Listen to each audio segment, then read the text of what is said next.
ইনতাহাইনা ইয়া রাব্বে, ইনতাহাইনা ইয়া রাব্বে। হে আল্লাহ, তুমি বলছো থামবে কিনা? এই দেখেন আমি থেমে গেলাম। উমার জীবনে আর মদে হাত লাগবে না, উমার জীবনে আর কোনোদিন গ্লাসে হাত লাগাতে যাবে না। যেমনি আয়াতটা নাজিল হলো, সহিহ বুখারী শরীফের রিওয়ায়াত, আবু তালহা রাদিয়াল্লাহু তাআলা আনহুর বাড়িতে ছিল মদের দোকান। মদের দোকানে মদ পরিবেশন করা হতো এবং হযরত আনাসের মতো কম বয়সী সাহাবী গ্লাসে করে নিয়ে লোকের হাতে হাতে দিয়ে বেড়াতেন মদ। পয়সাটা কে নিত? আবু তালহা নিত। মদ পরিবেশন কে করতো? তাহলে হযরতে আনাস করতেন। এরা দুজনই সাহাবী। যেদিনই হারামের আয়াত নাজিল হলো, সেই দিন আনাস বলছে মালিককে ডেকে, মালিক এখনো আমার সামনে 9টা কলসি ভর্তি মদ আছে, আর এক্ষুনি শুনলাম বাইরে দিয়ে নবীজির লোক এসে খবর দিয়ে গেল মদ হারাম হয়ে গেছে। কি করবেন? মদ হারাম হয়ে গেছে, এই 9 কলসিকে বিক্রি করবেন না। তখন হযরতে আনাসকে বলা হচ্ছে, মালিক বলছে, আবু তালহা বলছে, বাড়ির বাইরে যাও, একখানা বড় পাথর নিয়ে এসো। পাথরখানা যেমনি নিয়ে আসলো, পাথরের এমনি করে হাত দিয়ে ধরে 9টা কলসির তলায় একটা করে আঘাত মেরে 9 কলসির সমস্ত মদকে জমিনে বহিয়ে দিল। চেয়ার টেবিলকে উল্টিয়ে দিল, সাইনবোর্ডকে ছিঁড়ে ফেলে দিল। দেওয়ার পরে বলা হলো, জীবনের মতো মদ খাওয়া বন্ধ রে, আজ থেকে আর আবু তালহার বাড়িতে মদ পাওয়া যাবে না। আর আমরা কোরআনকে মেনে নিলাম, আল্লাহ বলেছেন থামবে কি থামবে না, এই নাও আমরা থেমে গেলাম, জীবনে আর ওই গ্লাসে হাত লাগাতে যাব না। ওরা মেনে নিল, ওরা মেনে নিয়ে ইমানদারি দেখাতে পারলো। আর ওদের আমরা হলাম 31তম নসল, আমরা ওদের হলাম 31তম 32তম নসল। ওরা আমাদের দাদা, তো সেই দাদার আমরা পোতা হলাম। তো সেই পোতারা এই 31 বছরের মাথায় 1450 বছর গত হতে না হতে আবার জাহিলিয়াতের পুরাতন চালে আমরা চলে এসেছি। জাহিলিয়াতের যুগে একটা মানুষ পাওয়া যেত না যে লোকটা মদ পান করে না। ভালো করে বুঝবেন, সভাপতি সাহেবের দিকেও তাকাবেন মাঝে মাঝে, যদি উনার মাথাটা হিলে তো বড্ড সমর্থন পাওয়া যাবে। জাহিলিয়াতের যুগে আবু বকর সিদ্দিক মদ পান করেননি, জাহিলিয়াতের যুগে হযরত উসমান রাদিয়াল্লাহু তাআলা আনহু মদ পান করেননি। এরকম 6 থেকে 7 জন লোকের নাম আছে যে উনারা মদ পান করেননি। বাদ বাকি 99 জন 100টার ভেতরে সব মদ পানকারী ছিলেন। সব মদ ছেড়ে দিতে পারলো আমাদের বাপ দাদারা, আর আজ আমরা তার পোতারা, আমরা তার নাতিরা মদ এখন পর্যন্ত ছাড়তে পারিনি। কি এইখান থেকে শুরু করে ওই পর্যন্ত যদি একটা একটা করে জিজ্ঞেস করি, কটা হাত পাওয়া যাবে যে লোকটা নেশা করে না? সাহস আছে? বলবেন এরকম করে বুক বাজিয়ে যে হ্যাঁ আমার সাহস আছে যে আমি নেশা করি না? মনে মনে ভাবেন যে কেউ যদি বোতলে ঢেলে ঢেলে খায় তো সেই লোকটাই গুনাহগার। কত নেশা আছে জানেন আপনি? নেশা কত রকম। একগুলো নাকে এরকম করে শুকে টেনে নেশা করতে হয়, এগুলো নশি। যারা টানে ওরা নাকের ছিদ্রগুলো ঘোড়ার ছিদ্রের মতো বড় বড় হয়ে যায়। আর একগুলো নেশা আছে কি জানেন? এমনি পথ চলতে চলতে লুকিয়ে লুকিয়ে পকেট থেকে বের করবেন, খুলে দিয়ে একবার 2বার এইদিকে 3বার এইদিকে চেপে দিবেন, দাঁত চেপে চেপে বাসে বসে থাকবেন। আপনি মিষ্টি মিষ্টি মজা আপনার দাঁতের মাড়ি দিয়ে দিয়ে ভেতরে ঢুকতে থাকবে। এটা এমন এক নেশা যে এই নেশা যদি উঠে যায় তো তাহলে পারে মেয়ে হোক আর ছেলে হোক ওকে থামা বড় মুশকিল আছে। এই নেশার নাম হলো গুলের নেশা। কটা লোক আছেন মজলিসে যারা গুল করেন না? আরেকগুলো নেশা আছে তিরাঙ্গা, গুটখা, 5000, 7000, শেখর। এই সমস্ত নেশাগুলোকে একটাকে আরেকটার সঙ্গে মিলিয়ে আমরা যে মুখে ঢেলে ঢেলে খাচ্ছি, তো এই সমস্ত নতুন নেশাখোরের সংখ্যা দুনিয়াতে 100টার ভেতরে কটা আপনি জানেন? আপনাকে পরিষ্কার ভাষায় বলছি, বুড়োরা বাদ, যারা নওজওয়ানদের ভেতরে 87 জন লোক 100টার ভেতরে গুটখাখোর, তিরাঙ্গাখোর, শেখরখোর, তাছাড়া বাকি 13টা ছেলেকে আল্লাহ তাআলা দয়া করে সুন্দর বেঁচেছে। তাছাড়া আর আমার সমাজে একটা এরকম ছেলে পাওয়া যায় না যে তিরাঙ্গা খায় না, গুটখা খায় না। এটা নেশা নয়? তিরাঙ্গা খাবেন, গুটখা খাবেন, তারপরে বলবেন যে আমি ইমানদার। হ্যাঁ, এমনও বাবাজি আছেন মরার বয়স হয়ে গেছে, অজুখানাতে গিয়ে মুখে এমনি করে আঙুল ভরে পচা খৈনি বের করে অজুখানাতে ফেলে দিয়ে তারপরে বিসমিল্লাহ বলে অজু করছেন।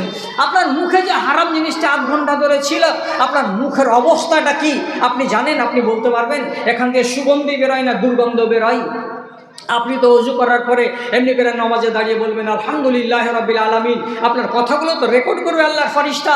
তো আপনার এই দুর্গন্ধযুক্ত মুখের কাছে আল্লাহর ফেরেশতা এসে আপনার কথাগুলোকে রেকর্ড করতে গিয়ে আরাম পাবে, সুখ পাবে, থাকবে? আপনার ভরসা আছে কি? আপনি যদি বলেন হ্যাঁ ভরসা আছে, তাহলে আরও একটু ডোজ বেশি করে খান। আর যদি বলেন না আল্লাহর ফেরেশতারা এগুলো মানতে রাজি নয়, তাহলে পরে আপনাকে ছাড়তে হবে এখনই। নেশাতে কেন ডুবে থাকবে মুসলমান সমাজ? সত্যি করে বলছি কথা, আপনি আমার ভাইয়ের দিকে তাকান। আল্লাহ পাকের রাসূল হিজরত করে মদিনা গেলেন, আর মদিনা যাওয়ার পরে প্রথম খানা আসলো মসজিদে নববীর পাশে। আবু আইয়ুব আনসারী রাদিয়াল্লাহু তাআলা আনহুর বাড়ি থেকে এত বড় প্লেটে খানা এলো, এতটি এই এতটি এই এতটি এই।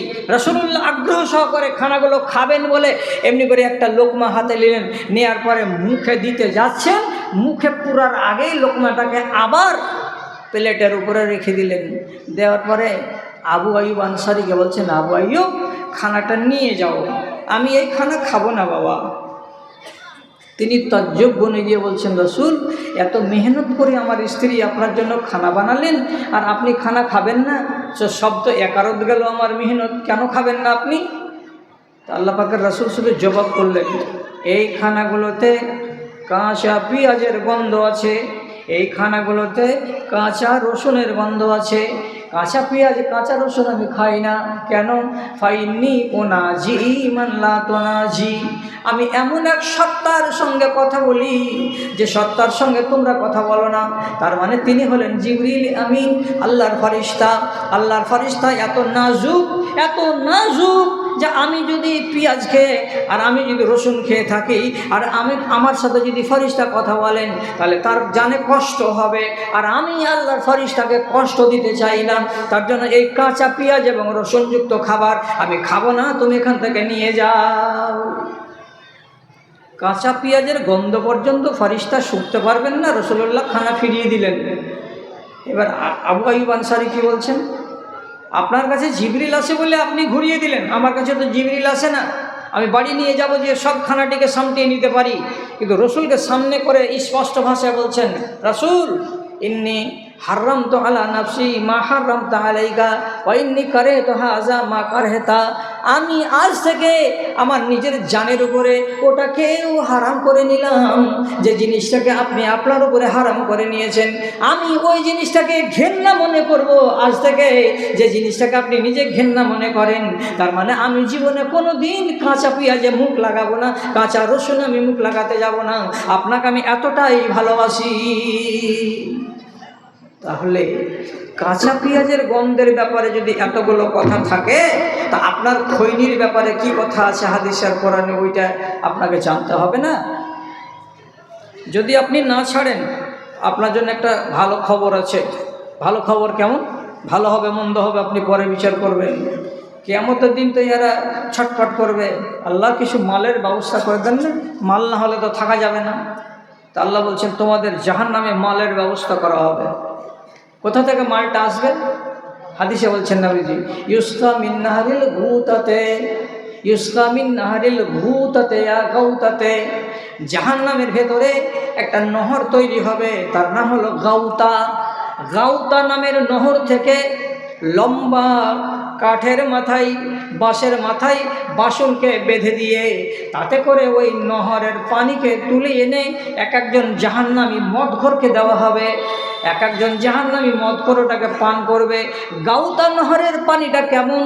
হাদিসে যখন জানতে যাওয়া হলো যে গাউতা নহরের পানিগুলো কেমন যা পান করতে দেওয়া হবে মদখোরদেরকে, তো রাসূলুল্লাহ বলছেন ঝুটা কথা নয় রে বাবারা, একেবারে সত্য কথা বলছি। রাসূলুল্লাহ বলছেন ইয়াখরুজু মিন ফুরুজিল মুমিসাত, দুনিয়াতে যত রান্ডি এবং বেশ্যা মারা যাবে নারী, শুধু মুসলমানদের নয়, অমুসলিমদেরও বেশ্যা এবং খ্রিস্টানদেরও বেশ্যা, মুসলমানদেরও যারা নারী যারা বেশ্যা, যত দুনিয়াতে বেশ্যা নারী হয়ে মারা যাবে তাদেরকে আলাদা জাহান্নামে রাখা হবে, এবং তাদের শরমগাহ দিয়ে তাদের যোনি দ্বার থেকে 4 ফোঁটা 5 ফোঁটা 6 ফোঁটা 10 ফোঁটা করে পানি বেরিয়ে বেরিয়ে বেরিয়ে বেরিয়ে এক জায়গায় জমা হবে। আর কোটি কোটি বেশ্যাদের শরমগাহ থেকে, যোনি দ্বার থেকে এই পানিগুলো বেরিয়ে একটা নহরের আকার ধারণ করবে, আর সেই নহরের পানিগুলোকে গ্লাসে করে তুলে তোমাকে দেওয়া হবে, এটা তোমার মেহমানি, তুমি পান করো। কাকে দেওয়া হবে? রাসূলুল্লাহ বলছেন যারা দুনিয়ায় মদখোর নেশাখোর তাদেরকে দেওয়া হবে।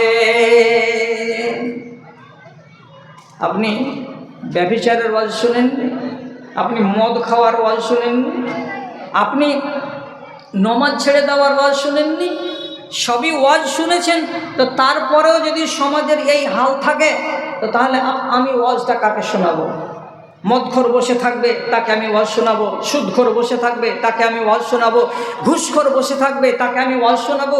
যে নারী এখন পর্যন্ত নিজের মোবাইলে 25টা ছেলের সঙ্গে চ্যাটিং করে আর 2-4টা ছেলের সঙ্গে শারীরিক সম্পর্ক করে, যে ছেলেরা নিজেদের বান্ধবী মেয়েদেরকে বান্ধবী বানায়, ছেলেদের সাথে বন্ধু না করে মেয়েদেরকে বান্ধবী বানিয়ে নিজেদের জীবন কাটায়, সেই ছেলেগুলোকে আমাকে ওয়াজ করতে হবে যে তুমি ওয়াজ শোনো আর আমার ওয়াজ শুনে তুমি জান্নাতি হও। এভাবে আমার ওয়াজ তোমাকে জান্নাতি বানাতে পারবে না যতক্ষণ পর্যন্ত নিজেকে না শুধরাবে। আর আমি পরিষ্কার বলছি, আমার নিজের বাপের জমিদারি থেকে আমি কথা তুলে আনিনি, এবং যা বলছি শেষ পর্যন্ত আমি কোরআন এবং হাদিসের কথা আপনাকে বলবো। আল্লাহ রাব্বুল আলামিন বলছেন স্পষ্ট করে, যে কোনো ভেজাল রাখেননি। আল্লাহ তাআলা বলছেন যে সমস্ত লোকেরা আমার আয়াত তাদের সামনে আলোচনা করা হয়, আমার কোরআনের কথা তাদের সঙ্গে পড়া হয়, আর তাদেরকে নিষেধ আর আদেশ সম্পর্কে জ্ঞান দেওয়া হয়, তারপরেও তারা কথাগুলোর প্রতি কর্ণপাত করে না, শ্রদ্ধা দেখায় না। আল্লাহ তাআলা বলছেন ওয়ামান আজলামু মিম্মান যুকিরা বিআয়াতি রাব্বিহি সুম্মা আরাযা আনহা ওয়া ইন্না মিনাল মুজরিমিনা মুনতাকিমুন।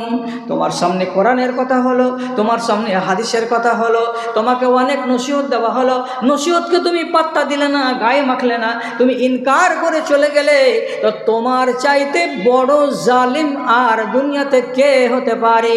তোমার চাইতে বড় জালিম দুনিয়াতে আর কেউ নাই। তারপরে আল্লাহ তাআলা বলছেন তুমি হলে অপরাধী, তুমি হলে আসামি, এবং প্রত্যেকটা আসামির কাছ থেকে বদলা আমি চুকাবো। কোনো আসামির বদলা দুনিয়াতে চুকাবো, কোনো আসামির বদলা আখেরাতে চুকাবো। আমি কোনো আসামিকে ছেড়ে কথা বলবো না, আমি কোনো অপরাধীকে ছেড়ে দেব না। আপনাকে ছাড়া হবে? কথা হলো? এখনই করে দেবো, দিয়ে ছেড়ে দেবো না? তার মানে আপনি আমাকে 2 ঘন্টা টাইম টানবার একটু। আচ্ছা, ঘোষণা করে দেবো। বেনামে মা বাবা মারা গেছে, দোয়া প্রার্থী 1100 টাকা এবং একটা নাকছাবি। আর একজন ভাই দিয়েছেন মৃত্যু স্বামী ছেলের নামে 1200 টাকা দোয়া করতে বলেছেন। নূরবানু খাতুন 500, দাদি ও নানির নামে দোয়া চাই। শেখ আব্দুল জব্বার সাহেব, রবি বেকারি 5000 টাকা। শেষের বেলায় যখন আমি নিব তখন ইনশাআল্লাহ তাদেরকে স্মরণ রেখে তাদের নামে দোয়া হবে ইনশাআল্লাহ। তো বলছিলাম এই লোকগুলো হলো অপরাধী। অপরাধীর শাস্তি আল্লাহ তাআলা দুনিয়াতেও দিবেন, আখেরাতেও দিবেন। যদি কাউরি দুনিয়াতে হয়ে যায় তাহলে মঙ্গল, আখেরাতে বেঁচে গেল।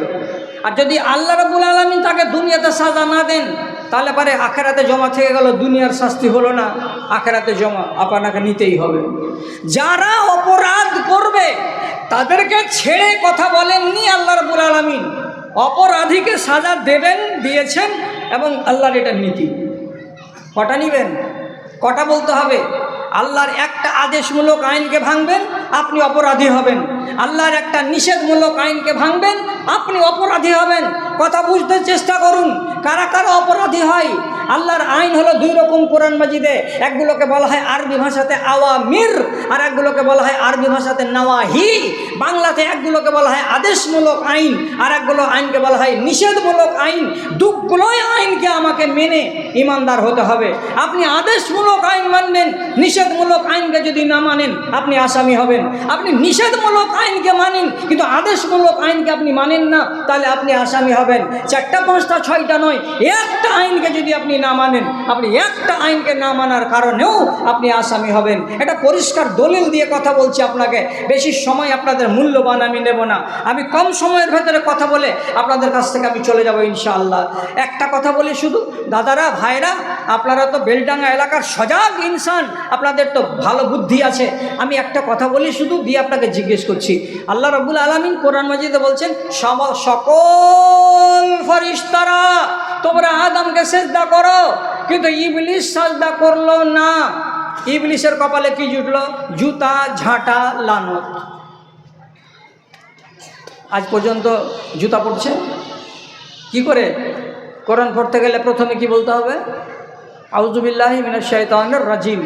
আর কোরআনে আল্লাহ তাআলা বলছেন, ফাখরুজ ইন্নাকা রাজিম, এখান থেকে বেরো, তোকে আমি লাঞ্ছিত করে দিলাম, জুতাখোর বানালাম, ঝাঁটাখোর হয়ে তুই দুনিয়াতে চলে যা। তাহলে চেয়ার গেল সম্মানের, সবারই সর্দার ছিল, সর্দারি চলে গেল, আর আল্লাহর দরবার থেকে লাঞ্ছিত হয়ে তাকে বের হতে হলো, এবং সে হয়ে গেল রাজিম, মানে জুতাখোর, ঝাঁটাখোর, লাঞ্ছিত। আজ পর্যন্ত, কিয়ামত পর্যন্ত আপনি বলুন, সারা পৃথিবীর কোনো একজন মুসলমান যখন নামাজে দাঁড়াই, তাহলে সানাটাকে পড়ার পরে তাকে কি বলতে হয়? আউযু বিল্লাহি সামিউল আলিম মিনাশ শাইতানির রাজিম, তারপরে বিসমিল্লাহির রহমানির রহিম, তারপরে আলহামদুলিল্লাহ রাব্বিল আলামিন। আপনাকে দায়িত্ব দেওয়া হয়েছে ইবলিস শয়তানের কপালে জুতা মারার। তাহলে পৃথিবীতে কত মসজিদ আছে? দেশ আছে 228টি, একটি দেশকে বাদ দিয়ে 227টি দেশে মসজিদ আছে, আর 227টি দেশে মুসলমান বাস করে। সমস্ত দেশে যতগুলো মসজিদ আছে, সারা দিন সারা রাত ফজরের, জোহরের, আসরের, মাগরিবের নামাজ এনি টাইম 5 নামাজ চালু আছে সব সময়। এগুলো বিজ্ঞানের কথা বলবার আমার কাছে টাইম নেই। তাহলে লক্ষ লক্ষ, কোটি কোটি, কোটি কোটি, মিলিয়ন মিলিয়ন মুসলমান নামাজে দাঁড়াচ্ছে, আর নামাজে দাঁড়িয়ে ওই আউযু বিল্লাহি মিনাশ শাইতানির রাজিম জুতা মারছে কপালে। কার? ইবলিস শয়তানের। ভুলটা কি করেছিল আপনি এইবার বলুন? ইবলিস শয়তান আল্লাহর কোন আইন উল্লঙ্ঘন করেছিল? আদেশমূলক আইন না নিষেধমূলক আইন? বলেন, কোনটা আইন নিষেধ অমান্য করেছিল ইবলিস? আদেশ আল্লাহর অমান্য করেছিল না নিষেধ? আল্লাহর আদেশ অমান্য করেছিল। আল্লাহ বলেননি যে সিজদা করে দাও? আল্লাহর আদেশ একটাকে মানল না, আসামি হলো। আসামি হলো তো কি হলো? ফাকুল্লাহ বিতুমিনহা জামিয়া, এখান থেকে যাও। জমিনে চলে এসেছে। কতদিন থাকবে বেঁচে? কিয়ামত যতদিন না হবে ততদিন বেঁচে থাকবে, আর আপনার পিছনে লেগে আছে জমের মতো, আপনাকে বহকে জাহান্নামে নিয়ে যাবে তার জন্য। তাহলে একটা আদেশকে উল্লঙ্ঘন করার সাজা হলো কি? সারাটা জীবন ধরে জুতা খাওয়া। আর হযরতে আদমকে কি বলা হয়েছিল? যে এই গাছটার নিকটে যেও না। না বলা হলো, যেও না। না কথাটা মানতে পারলো না। 7টা দিন গত হলো না, বিবি আর স্বামী দুজনে মিলে গাছের ফল খেলো। আর যেমনি গাছের ফল খাওয়া, শরীর থেকে জান্নাতি পোশাক খসে পড়ে গেল। জান্নাতি পোশাক যেমনি খসে পড়ে যাওয়া, নাঙ্গা হয়ে গেল। আল্লাহর কোরআন বলছে, তফিকা ইয়াকসিফানি আলাইহিমা মিন ওয়ারাকিল জান্নাতে, জান্নাতের গাছের পাতাকে জোড়া লাগিয়ে লাগিয়ে নিজের আবরুকে ঢেকেছিল। তাকাচ্ছে বড় বড় চোখ করে। এই দুর্গতি কেন হলো আদম? এই দুর্গতি কেন হলো তোমার স্ত্রী হাওয়ার? বুঝতে পারছি যে আমরা আমাদের নফসের উপরে জুলুম করেছি। কি আল্লাহ, তুমি আমাকে একটা নিষেধ করেছিলে, আমি তোমার নিষেধকে অগ্রাহ্য করেছিলাম। তা নিষেধ কতটি আছে? মদ খাওয়া হারাম, সুদ খাওয়া হারাম, নেশা করা হারাম, ব্যভিচার হারাম, চুরি হারাম, জাদু হারাম, শিরিক হারাম, গীবত হারাম, পরনিন্দা হারাম, বেপরদা হওয়া হারাম। এগুলো সমস্ত অবৈধ। এগুলো নিষেধ নিষেধ নিষেধ। একটা ধরে থাকবেন তা আসামি হয়ে মরবেন। আল্লাহর আদেশ, নামাজ পড়ো, রোজা রাখো, হজ করো, জাকাত দাও, সত্য কথা বলো, হালাল রুজি খাও, পর্দার মধ্যে থাকো, মা বাবার সেবা করো। এগুলো হলো আদেশ। আদেশগুলোকে মেনে চলবেন, আপনার ঈমান ঠিক থাকবে। আর যদি বেয়াদবি করবেন, তো আল্লাহ তাআলা বলছেন যে আমি মুজরিমের সাজা দিবই দুনিয়াতে। আমি কথা আর বাড়াচ্ছি না, আমার কথা একদম শেষ পর্বে চলে এসেছে। মনে রাখবেন, নিজের কর্মদোষে ফেরাউনকে ডুবিয়ে মারা হয়েছে। নিজের কর্মদোষে কারণ মাটির তলায় চলে গেছে। আল্লাহ রাব্বুল আলামিন তাকে তার অপরাধকে রেহাই দেননি। তার নিজের কর্মদোষে এরা দুজন গেল খালে। এইরকম কওমে লুতকে আল্লাহ রাব্বুল আলামিন গোটা গ্রামকে মাটির তলাতে ভরে দিয়েছেন। তাদের গরু, বাছুর, ছাগল, ভেড়া সব মাটির তলাতে আছে।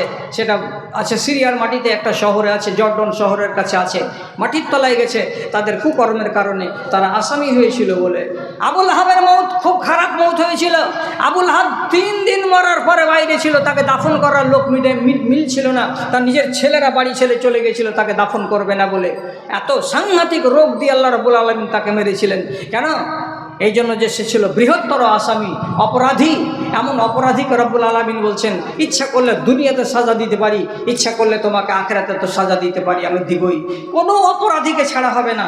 তার জন্য আমার যতটি ভাই এখানে আছেন, আল্লাহর ওয়াস্তে নিজেকে মুক্ত করুন। যত হারাম কাজে জড়িয়ে আছি আমরা, সেখান থেকে আপনি নিজেকে তুলে আনুন। আর যেটি আল্লাহ রাব্বুল আলামিনের বিধিবিধান আছে তার প্রতি আপনি শ্রদ্ধা জ্ঞাপন করুন। আল্লাহ রাব্বুল আলামিন আমাদের এইগুলোকে মেনে চলার তৌফিক দান করেন এবং আমাদেরকে খাঁটি ইমানি জিন্দেগি দান করেন। আপনাদের সবার জন্য এটা আমার দোয়া এবং সবার জন্য এটাই আমার আপনাদের আল্লাহ রাব্বুল আলামিনের কাছে আশা। এবার আপনাদের যারা পরিচালক মণ্ডলী, তারা যেভাবে জালসাটাকে পরিচালনা করছেন সেভাবেই এগিয়ে যেতে হবে। আমার ভাই উনি ইশারা করছেন যে এই বিশাল বড় মাদ্রাসার আয় ব্যয় অনেক লম্বা চড়া ফিরিস্তি আছে, আপনি বিদেশি মানুষ, আপনার হাত দিয়ে যদি